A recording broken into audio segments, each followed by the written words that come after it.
bi ñuy wax peut-être les 100 jours pour ñu mën a def un bilan à mi-parcours. Très bien.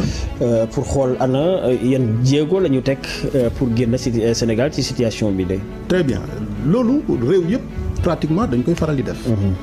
mooy 100 jours yi ngay wax ci boobaa la ñuy xam ci anam ak orientation bi nga xam ne gouvernement bi jël na ko ci nit ñu ñu responsabiliser. ci instruction yi ñu jox ministère yi ak direction yi ak ci premier résultat yi nga xamante ne ni ci suivi ak évaluation yu ñu nar a def ci projet ak travaux de l'État donc loolu noonu mi ngi suñu kanam waaye bu ñu waxee tey dépasser profil yi man li may wax mooy li ñuy xaar ci Sénégal je pense que c'est même pas les profils mais ci jokkalante bi nga xam ne daf leen war ak citoyen yi je pense que ñun problème yooyu la ñu